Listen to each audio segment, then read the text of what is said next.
त्याचे चालवणारे जे कॉन्ट्रॅक्टर आहे, ड्रायव्हर आणि मेंटेनन्स करण्यासाठी ते कॉन्ट्रॅक्टर वेगळा आहे. तो E&EY कंपनीला हे दिलेलं आहे. आता त्या जे ड्रायव्हर होते, चालक, त्याला कुठेही यामध्ये प्रशिक्षण दिले नाही. त्याला माहीत नाही इलेक्ट्रिकल बस कसा चालवायचा. आणि त्याचे पगार किती आहे माहीत आहे? 14,000 15,000. कोण काम करणार? तर तुम्हाला आज मी एक सांगू इच्छितो की बेस्टमध्ये जेव्हा जे नवीन ड्रायव्हर येतात ना, ते पगार जे आहे त्याला 20,000 मिळतो. When he starts first day. And जेव्हा ते रिटायर होतात ना, ते 42,000वर जातात. आता वेग असा आलेला आहे की राज्य सरकारमध्ये एक एक सक्षम नेतृत्व आलेलं आहे. तो मला आशा आहे की आदरणीय देवेंद्र फडणवीस साहेबांच्या नेतृत्वाखाली महाराष्ट्र सरकार कुठे ना कुठे आता आपली बेस्ट, आमच्या बेस्टला कुठे ना कुठे वाचवणार आणि चांगल्या मार्गमध्ये त्या घेऊन जाणार असा माझा अपेक्षा आहे. रवी राजा यांची ही मुलाखत प्रदीर्घ झाल्यामुळे ती 2 टप्प्यामध्ये आम्ही प्रदर्शित करीत आहोत. हा भागही तुम्हाला आवडेल अशी अपेक्षा. बेस्टच्या प्रश्नाकडे येतो. जगातली सर्वात सुरक्षित सेवा म्हणून याच्याकडे पाहिलं जायचं, पण आता त्याची अवस्था अत्यंत दयनीय झालेली आहे. याला जबाबदार कोण आहे?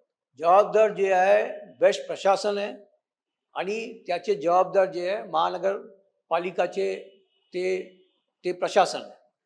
या निमित्ताने जे काल 2 दिवस जे आधी ॲक्सिडेंट झाला, ते दुर्दैवी ॲक्सिडेंट आहे, दुर्दैवी घटना आहे. असं आज मी टी व्हीमध्ये पाहिला, मला स्वतःला असं वाटलं की एकदम मी हादरला. मी जे समोर जेव्हा टी व्हीमध्ये पाहिला की इतकी स्पीडमध्ये त्याने आपला कॅमेरामध्ये आपला CC कॅमेरामध्ये त्याने किती स्पीडमध्ये आणि एक 3-4 असा माणूस जे आहे ते रोडच्या बाजूला त्याला असा धडक देऊन, सगळं धडक देऊन एक ऑटोला सोबत घेऊन असं झालेलं आहे. हे इतिहासामध्ये कधी BST मध्ये असं कधी झालेलं नाही.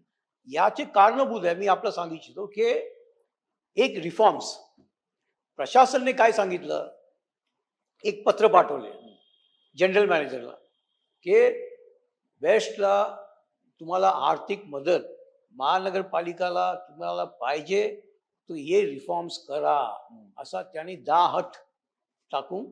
आणि त्या हटमध्ये त्यामध्ये असं लिहिलेलं आहे की तुम्ही आता स्वतःचे जे बसेस आहे 3,337 ते तुमच्या यामध्ये आबाधित ठेवला पाहिजे आणि त्याच्यावर जे जास्त बसेस तुम्हाला पाहिजे ते बसेस तुम्ही वेटलिस्टमध्ये घ्या.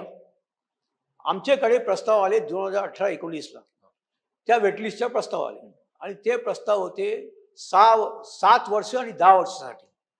आणि जेव्हा प्रस्ताव आले, आम्ही ॲज अ विरोधी पक्ष म्हणून मी काय केले, त्याचे विरोध केले की it is like a part प्रायव्हेटायझेशनमध्ये. तुम्ही बस जे तुम्ही कॉन्ट्रॅक्टर कडून घेणार त्याचे बस आहे, ते काय करणार, BSTच्या जे लाल रंग आहे ते सगळे नाव टाकून ड्रायव्हर त्याचे होणार, बट कंडक्टर आपला यासाठी आहे की तिकीटचे जे पैसे आहे त्याला अलाउड नाही, ते कलेक्ट करू नाही शकत आहे. तर त्यासाठी कंडक्टर आपला राहणार.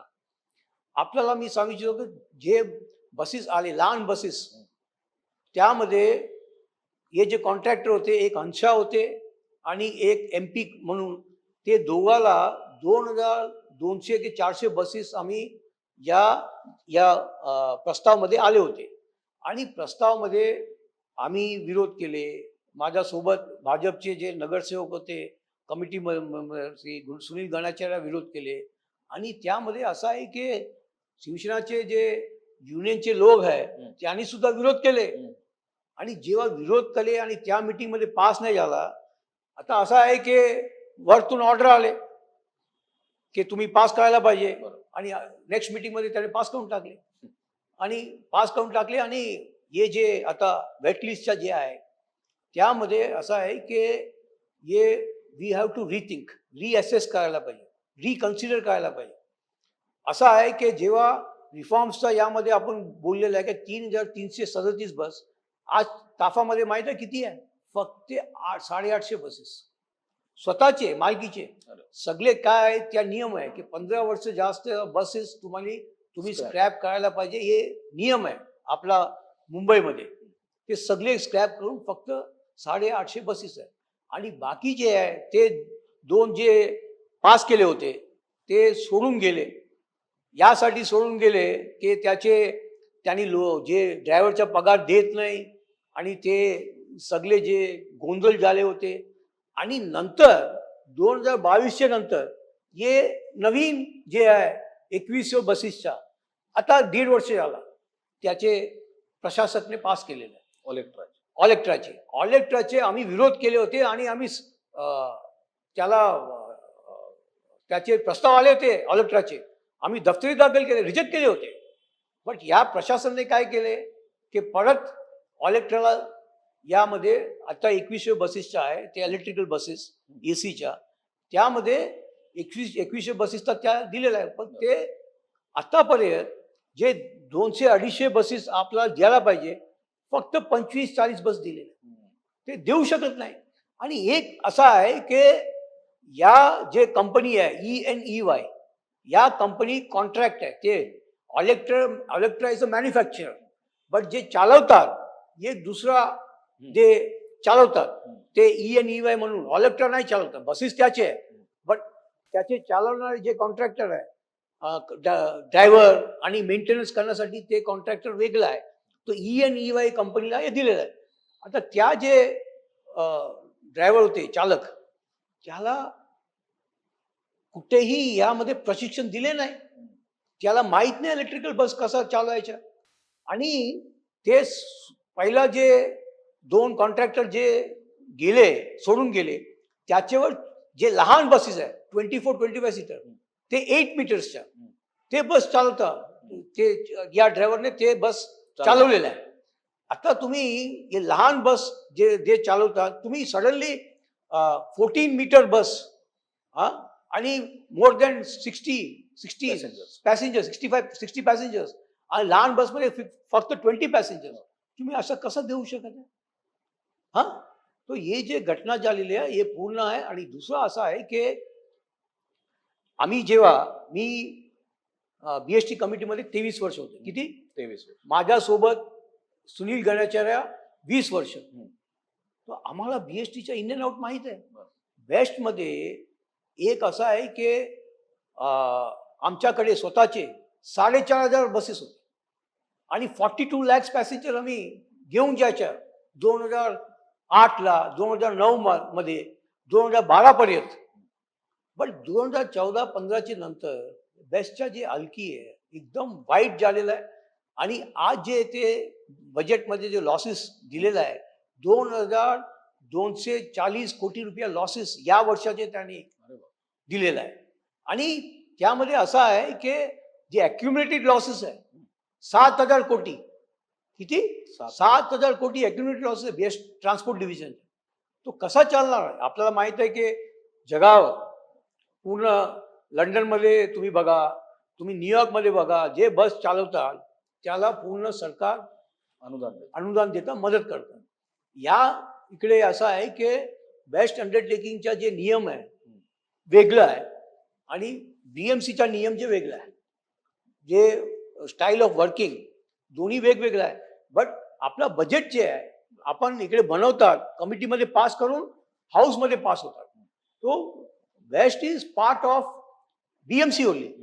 बट आता जे हे बस खरेदीसाठी एक काय करायला पाहिजे होते, जेव्हा बसेस आपला स्वतःच्या घ्यायला पाहिजे होते ना, नाही घेतले.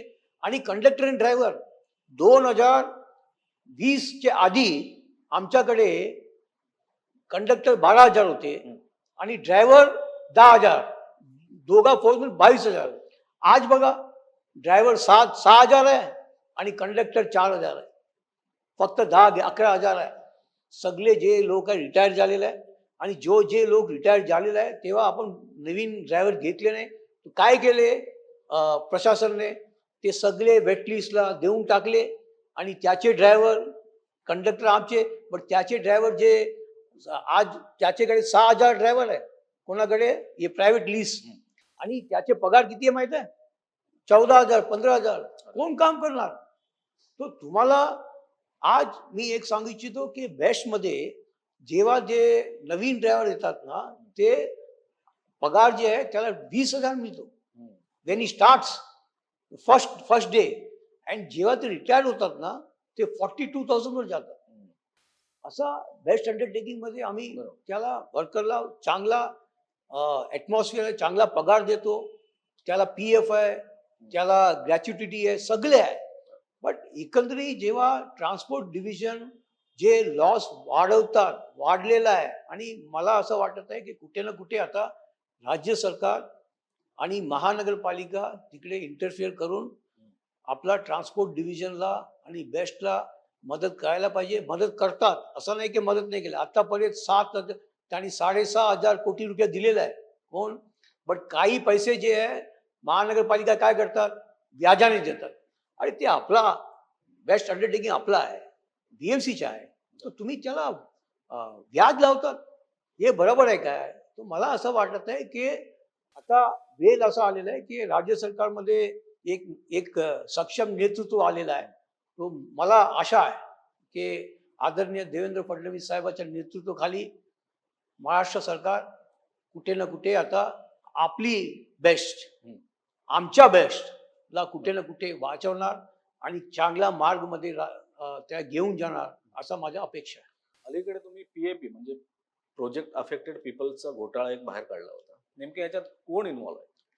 यामध्ये असं आहे की जेव्हा आमचे हाऊस जे 2022 मध्ये हाऊस जे मार्च 8 तारीखला संपला, आणि या जे प्रस्ताव आले होते, या प्रस्ताव जे आहे पहिल्या इम्प्रुव्हमेंट कमिटीमध्ये आले आणि नंतर इम्प्रुव्हमेंट कमिटीच्या नंतर हाऊसमध्ये आले.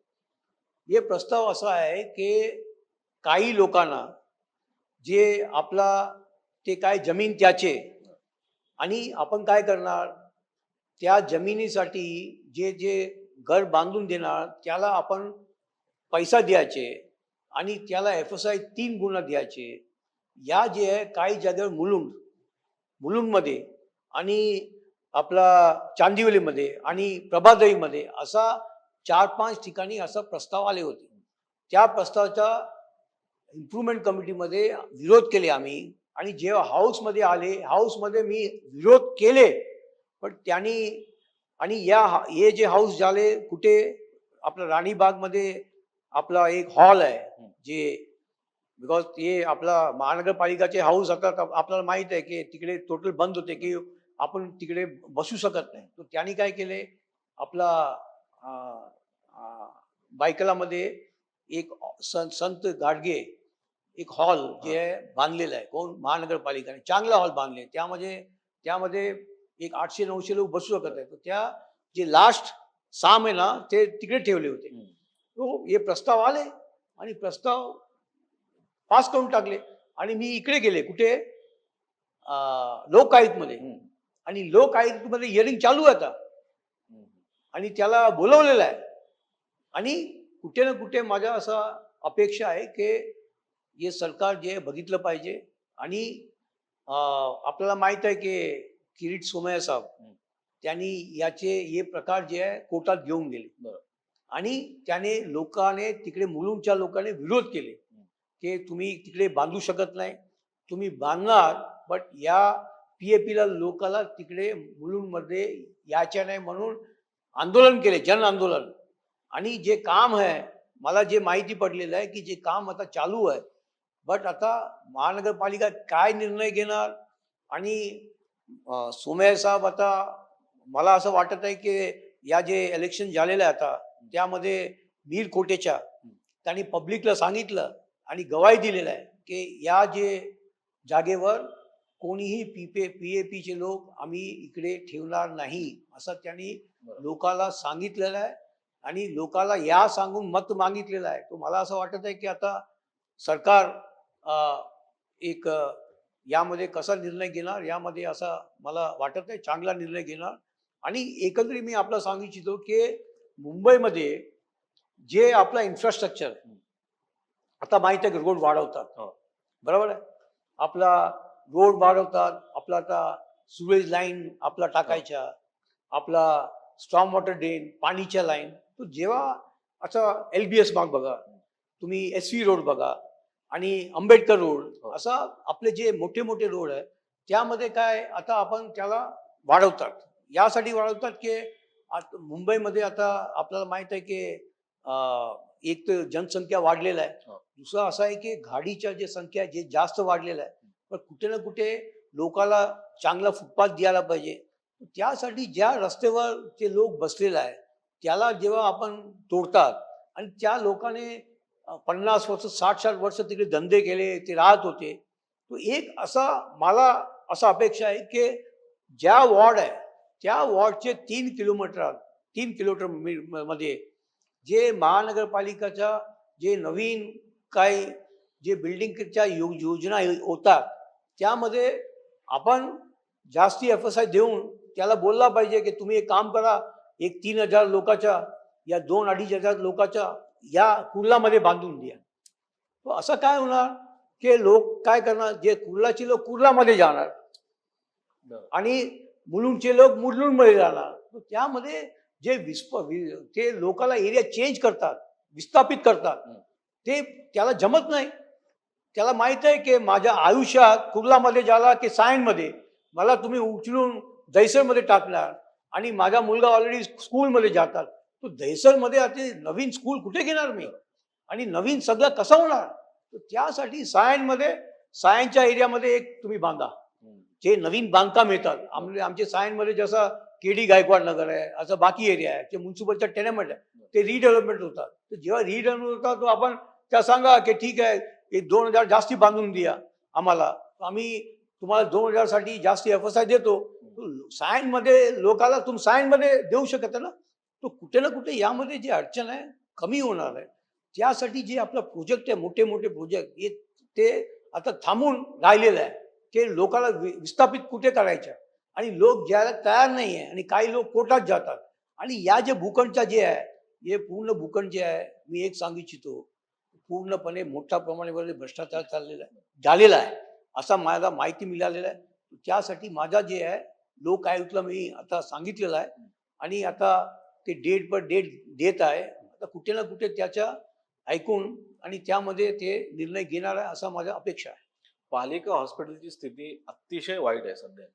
नाही, पालिकाचे एक असं आहे, एक मी सांगू इच्छितो की मुंबई एक असं शहर आहे ज्यामध्ये आसाममध्ये कोणी येतात त्याला आपण ट्रीटमेंट देतो, तमिळनाडूमध्ये येतात ते ट्रीटमेंट देतात, पंजाबमध्ये येतात तर ट्रीटमेंट.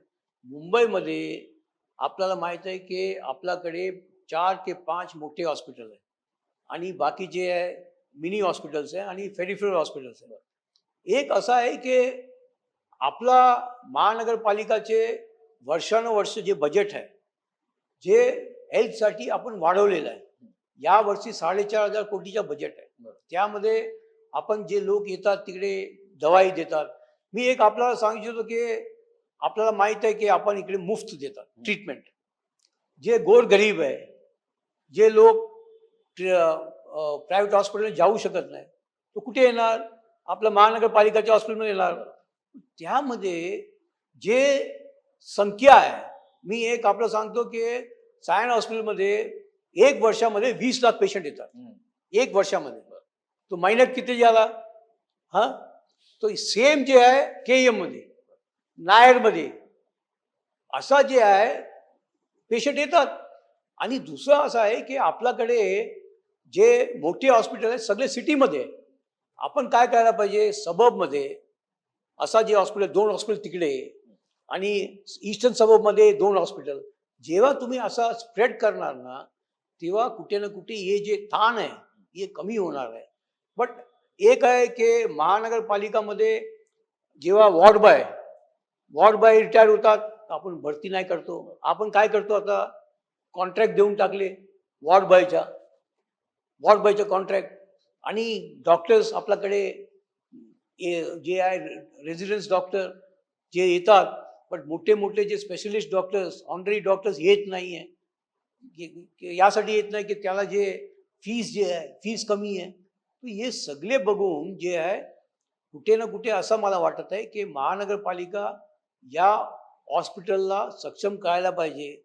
आपला या मताने असं आहे की अं, या हॉस्पिटलमध्ये लूप होल्स आहे. लूप होल्स यासाठी आहे की त्यामध्ये करोडो रुपयाचे खरेदी होतात, मशिनरी खरेदी होतात, आपला सिटी स्कॅन, आपला MRI. MRI, हे सगळे जे मशीन खरेदी करतात त्यामध्ये जेव्हा दवाईच्या जे औषध आहे औषधच्या खरेदी करतात. मला असं माहीत पडलं की जे औषध येतात ते काही लोक लिहून बाहेर विकतात, पण त्यासाठी महानगरपालिकाने आता त्याच्यावर सगळे जे औषध येतात त्यामध्ये स्टॅम्प ठेवलेला आहे की ओनली फॉर MCGM. तो असा जे आहे भ्रष्टाचार जे आहे कुठे ना कुठे या हेल्थ डिपार्टमेंटमध्ये जे चाललेलं आहे ते ताबडतोब बंद व्हायला पाहिजे. आणि मी एक सांगू इच्छितो की आज जे चांगलं काम करतात, असं नाही की आपण फक्त वाईट बोलायचं, जेव्हा चांगलं करतात ते कळायला पाहिजे. आज जे मुंबईमध्ये जे हेल्थ फॅसिलिटी आपण जे गोर गरीबला देतो, हे हेल्थ फॅसिलिटी कुठेही अवेलेबल नाही आहे. त्यामध्ये मी BMCचा स्वागत करीत आहे, त्याला शाबाशी द्यायला पाहिजे या हेल्थच्या बाबत. आपल्याला माहित आहे की जेव्हा आम्ही डीनला फोन करतो, तो डीन फोन करतो, ते बोला अरे नगरसेवकचा फोन आला, आपण त्याला ऍडमिट करायला पाहिजे. असा मुंबईमध्ये अनेक नगरसेवक आहे, मुंबईमध्ये अनेक लोकप्रतिनिधी आहे. तू काय करणार? जे बेड 40 आहे, तू 40च्या वर बेड काय करणार? ते 40 आहे ना, एक बेडवर 2 होत आहे. काय करायला पाहिजे? ट्रीटमेंट तो द्यायला पाहिजे त्याला. ट्रीटमेंट नाही देणार, उद्या काय होणार ते हॉस्पिटल जबाबदार होणार. तो त्यासाठी विदाउट ट्रीटमेंट ते पाठवतात नाही, पण ते काय करतात त्याला ऍडजस्टमेंट करतात. तर त्यामध्ये आपला जे डॉक्टर्स आहे, चांगले डॉक्टर्स आहे. आता एक आहे की आपला आपला एक दवाखाना जे मुंबईमध्ये एक चांगला योजना 227 वॉर्डमध्ये सगळे वॉर्डमध्ये दवाखाना ओपन केलेला आहे. आणि त्या दवाखान्यामध्ये सगळं आहे. तुम्ही ब्लड टेस्ट करू शकत आहे, डॉक्टर्स अवेलेबल आहे. हे काही चांगला योजना जे आहे महानगरपालिकाचे जे स्वास्थ्य डिपार्टमेंट चांगला काम करीत आहे, चांगला स्टाफ आहे. पण एक आहे की आपण जे एक काही जे स्टँडिंग कमिटीमध्ये काही प्रपोजल आले होते, मी त्याचे विरोध केले की काही एक वॉर्ड आहे तुम्ही एक प्रायव्हेट संस्थाला देऊन टाकले. हे बरोबर नाही. कशासाठी द्यायला पाहिजे? आणि ऍक्टमध्ये health is a compulsory duty of the BMC असं ऍक्टमध्ये लिहिलेलं आहे. ऍक्टमध्ये क्लिअरली मेन्शन केले की महानगरपालिका कोणते काम करायच्या आणि कोणते ऑब्लिगेटरी ड्युटी आहे आणि कोणते ड्युटी जे आहे कंपल्सरी आहे. त्यामध्ये हेल्थ जे आहे it's a compulsory. We have to take care of the health of the people of मुंबईकर, हे त्यामध्ये ऍक्टमध्ये लिहिलेलं आहे.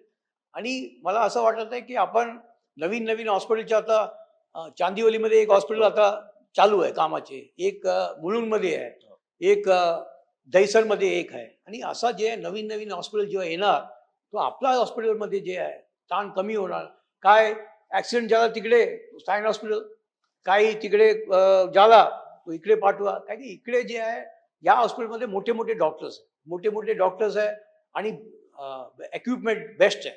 आणि आज असं आहे की मला माहिती आहे की काही लोक असं बोलतात की कोणाचे पाय तुटले या काय, तो ते मला फोन करतात, साहेब आम्हाला KE मध्ये जायचं. ते KE मध्ये ऑर्थोपेडिक डिपार्टमेंट आहे, ते चांगलं आहे आणि डॉक्टर्स चांगले आहे. आणि लोक बोलतात की या जे ट्रीटमेंट करतात ते प्रायव्हेटमध्ये करू शकत नाही. एक तो पैसा जास्ती घेणार, पण इकडे मोफत आहे, पण ट्रीटमेंट जास्त करतात. त्यासाठी दोन्ही बाजू असा आहे की एक वाईट आहे, पण मी या स्वास्थ्य डिपार्टमेंटला मी एक वाईट पेक्षा जास्त काम करत आहे. आणि we got scope of improving. आणि एक आता नवीन जे आहे ते सगळे कम्प्युटर सिस्टम केलेलं आहे, that is HIC, health information system. ते आपल्याला माहित आहे की तुमच्या सगळ्या तुम्ही KEM मध्ये गेले तो लास्ट इयर तुम्ही सायन मध्ये होते तो ते येणार सायन मध्ये काय काय ट्रीटमेंट केली. This is also I think somewhere things are going good in the health department. Mahayuti सरकारच्या काळात पालिकेचे FD मोठ्या प्रमाणावर मोडण्यात आला आणि त्याचा पैसा सत्ताधाऱ्यांनी खाल्ला असा आरोप ठाकरे गटाकडून करण्यात आला होता. तुम्हाला त्यात तथ्य वाटतं का? नाही नाही, मला असं वाटत आहे की यामध्ये काही तथ्य नाही आहे. आपल्याला माहित आहे की आता जे सरकार महायुतीचं सरकार आहे, आपण जेव्हा आमचे कार्यकाल संपला त्याचे नंतर जे सरकार आलेलं आहे त्याचे सरकारने जे इन्फ्रास्ट्रक्चरमध्ये जास्त ते काम केलेलं आहे, यामध्ये कुठे ना कुठे पैसे जे आहे, आपल्याला माहीत आहे की कोविडच्या नंतर आपला रेव्हेन्यू डाऊन झालेला आहे, आपला प्रॉपर्टी टॅक्सचा जे कलेक्शन कमी झालेलं आहे, बरं. आपल्याला जे बाकीचे ॲडव्हर्टायझिंगच्या कमी झालेलं आहे. तो यामध्ये कुठे ना कुठे या जे इन्फ्रास्ट्रक्चर आहे, आपल्याला माहीत आहे की मुलुंड लिंक रोड आहे आणि दुसरा कोस्टल रोड आहे आणि दुसरा आपला सात सात प्रोजेक्ट आहे STPच्या, सुरेश जे आपण ट्रीटमेंट करून लोकांना पाणी देऊ शकत आहे आणि आपल्याला माहीत आहे आज आज जे जे घाण आहे ते समुद्रामध्ये जातात, तर त्याला ट्रीटमेंट करण्यासाठी एक ऑलरेडी टेंडर पास झालेलं आहे. तर त्यामध्ये जेव्हा आपला कॅपिटल एक्सपेंडिचर आपल्याकडे आपण जे बुक बघणार त्यामध्ये आपण 2 लाख कोटीच्या ऑलरेडी आपण कामाचे आपण सुरुवात केलेली आहे. बट त्यासाठी पैसे कुठे ना कुठे लागला पाहिजे. फक्त FD मध्ये ठेवून बरोबर. आणि आपण इंटरेस्ट घ्यायचं काय, आपला काय बँक आहे काय? हा, महानगरपालिका जे आहे लोकांसाठी आहे, मुंबईकडचे सोयी सुविधा देण्यासाठी आहे. हे महानगरपालिका, तो जेव्हा आपला इन्फ्रास्ट्रक्चरमध्ये आपल्याला पैसा पाहिजे तो त्यामध्ये आपण FDs मध्ये आपण घेऊ शकत आहे. फक्त असं आहे की त्या मर्यादा ठेवायला पाहिजे. आपल्याकडे असं आहे की आता 82,000 crores आहे. त्या 82,000 crores मध्ये स्वतःचे महानगरपालिकाचे स्वतःचे जे पैसे फक्त 25,000 कोटी आहे. बाकी जे पैसे आहे, एक ते आपलं ग्रॅच्युटी प्रॉव्हिडंट फंडचे पैसे, दुसरा जे आहे आपला जे लोकांनी काम केले त्याचे जे डिपॉझिट दिलेलं आहे त्याचे पैसे आहे. आपल्याला माहित आहे की काम जेव्हा झाला तर आपण डिपॉझिट परत द्यायला पाहिजे. तो फक्त महानगरपालिकाचे स्वतःचे जे पैसे 25-30 हजार कोटी आहे. तर तुम्हाला या 25-30 हजार कोटीमध्ये तुम्ही महानगरपालिका जे आहे मुंबईचे जे इन्फ्रास्ट्रक्चर मुंबईसाठी काय करायचं आहे त्यामध्ये आपण करू शकत आहे. बाकी जे आहे तुम्ही प्रॉव्हिडंट फंडचे पैसे घेऊ शकत नाही, डिपॉझिटचे पैसे घेऊ शकत नाही. फक्त असं माहीत पडलं की 10,000 कोटी जे आहे ते इन्फ्रास्ट्रक्चरसाठी आपण मुंबईचे आता काम एकदम जोरात चाललं. जेव्हा महायुती सरकारने जोरात जे आहे सगळा जागेवर चांगला काम आपण महायुती सरकारचे करत आहे आणि जेव्हा आपण ते बोलणार आहे, आता असं आहे की ते ऑपोजिशनमध्ये आहे आणि आम्ही आता रुलिंगमध्ये आहे आणि ऑपोजिशनचं काम आहे ते काही ना काही बोलत राहायला पाहिजे. आणि जेव्हा ते तिकडे होते, शिवसेना सत्तेमध्ये होते 25 वर्ष महानगरपालिकामध्ये, तेव्हा काय काय झाला, किती भ्रष्टाचार झाला हे सगळ्याला माहीत आहे. तो काय लपून ठेवले नाही. तो जेव्हा डेव्हलपमेंटसाठी आपण जे FDs मध्ये पैसा काढले तो काय गैर नाही आहे असं मी मानत आहे. फेरीवाले आणि इलिगल पार्किंगचा प्रश्न मुंबईत मोठ्या प्रमाणात आहे. याच्यावरती काय एक धोरण ठरवता येईल किंवा तोडगा कसा काढता येईल? 2014 मध्ये एक पार्लमेंटमध्ये ऍक्ट पास झाले आणि ऍक्ट मध्ये असं आहे की 2.5% ऑफ द पॉप्युलेशन ते फेरीवाला होऊ शकत असा नियम मध्ये आहे.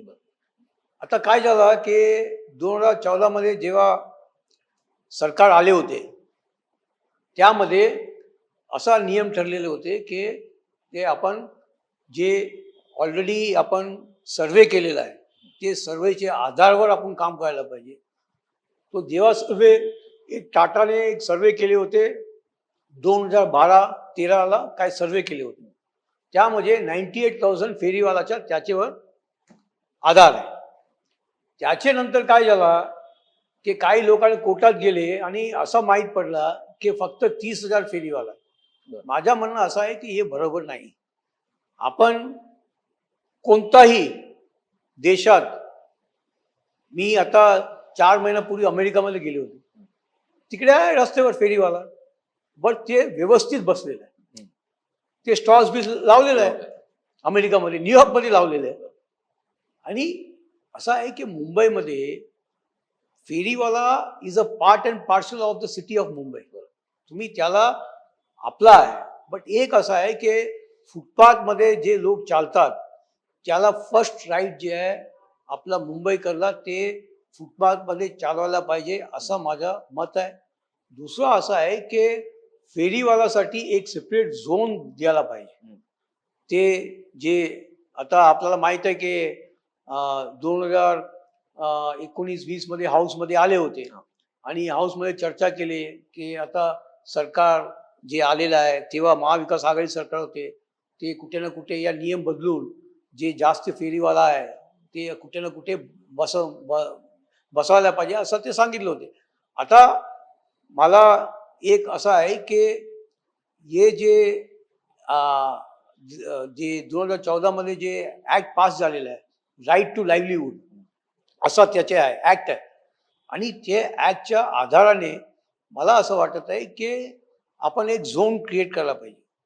जेव्हा ते झोनमध्ये बसतात आणि एक वेळ जेव्हा झोन आपण क्लिअर करतो we have to follow strict rules and regulation that they have to be there in that zone only. If the फेरीवाला तिकडे बसून ते दुसऱ्या जागेवर बसतात ते तिकडे नाही बसला पाहिजे त्याचे कारवाई करायला पाहिजे. पण तुम्ही फेरीवाल्याला असा तुम्ही फेकून असा हे जे आपण करू शकत नाही. They are the part and parcel of city of Mumbai. माझ्या मताने असं आहे की जे फेरीवाला ज्याच्यावर आपण 2012-13 मध्ये जे सर्वे केले त्याच्या आधारावर सगळे फेरीवाला कुठे ना कुठे आपण या जे धोरण आहे त्याला एक लवकर अंमलबजावणी लवकर त्यामध्ये बसून अंमलबजावणी करायला पाहिजे असं माझं मत. तर शेवटचा प्रश्न, तुमच्या पक्षाचे नेते देवेंद्र फडणवीस मुख्यमंत्री पदावर बसलेले आहेत. मुंबईकरांसाठी तुमच्या त्यांच्याकडून काय अपेक्षा असते? नाही माझं असं आहे की देवेंद्र फडणवीस साहेब जो मुख्यमंत्री आहे मुंबईचे सगळे त्याचे जाणीव आहे. माझा 1, 2, 3 असा विषय आहे. एक विषय असा आहे की मुंबईच्या ट्रॅफिक हे कुठे ना कुठे लवकर त्याच्यावर तोडगा काढायला पाहिजे. मला माहित आहे की सगळे जागेवर CC रोड होतात, रोड वाइंडिंग होतात, दुसरा कोस्टलचं काम आहे, मेट्रोचं काम आहे. मला असं वाटत आहे की Mumbai at least in the next 5 years under the leadership of Honorable Chief Minister Fadnavis Sahib, next 5 years will be a very beautiful Mumbai. We will see a Mumbai city where जे लोग राहतात एक चांगला यामध्ये ॲटमॉस्फिअरमध्ये with good quality of air to breathe and for transportation also that आता जेव्हा metro आपला 12 line आहे ॲटलिस्ट नेक्स्ट 5 years मध्ये सगळा 12 लाईन आरंभ होणार. मला वाटत आहे की आपला कार जे आहे हे कमी होणार आणि लोक काय करणार ते मेट्रोमध्ये जाणार. आपल्याला मी सांगितलं की आपलाची जास्ती पॉप्युलेशन लंडनमध्ये बरोबर आहे. पण त्यामध्ये 3 लूप आहे. कोणते? कॉस्मोपॉलिटन रेल्वे असा म्हणून 3 इंटिग्रेटेड आपला मेट्रो आहे आणि सगळे जे आपले ऑफिसचे MD आहे तिकडे ते मेट्रोमध्ये चालतात. काय सिस्टम तुम्ही इकडे द्या ना सिस्टम. कोणी गाडीमध्ये येणार नाही, ते येणार मेट्रोमध्ये. चांगला ट्रान्सपोर्टेशन जेव्हा पब्लिक ट्रान्सपोर्टेशन चांगला होणार ते लोक आपले आप जे आहे जे लोक आपला जे गाडीमध्ये ट्रॅव्हल करतात ते घरी सोडून ते स्टेशनमध्ये जाणार. ते चांगला बस आहे बसमध्ये जाणार. हे सिस्टम जे आहे कुठे ना कुठे मला असं वाटत आहे की आदरणीय फडणवीस साहेबचे नेतृत्व आणि महायुती सरकार या पुढच्या 5 वर्षामध्ये मुंबईच्या ऑलरेडी चांगला आहे आणि आणखी चांगला करू आणि मुंबई एक इंटरनॅशनल फायनान्शियल सिटी जे आहे ते मुंबईचे नाही पूर्ण भारतात आणि वर्ल्डमध्ये नंबर 1 राहायला पाहिजे असं माझी अपेक्षा आहे. धन्यवाद सर, MHAMTBशी संवाद साधल्याबद्दल. थँक्यू. धन्यवाद. तर हे होते भाजप नेते रवी राजा. मुंबई पालिकेतल्या भ्रष्टाचाराची पोलखोल करतानाच मुंबईकरांच्या ज्वलंत प्रश्नांना त्यांनी हात घातलेला आहे. ही मुलाखत तुम्हाला कशी वाटली ते कमेंट बॉक्समध्ये नक्की सांगा आणि महा MTVच्या YouTube चॅनलला सबस्क्राईब करा. धन्यवाद.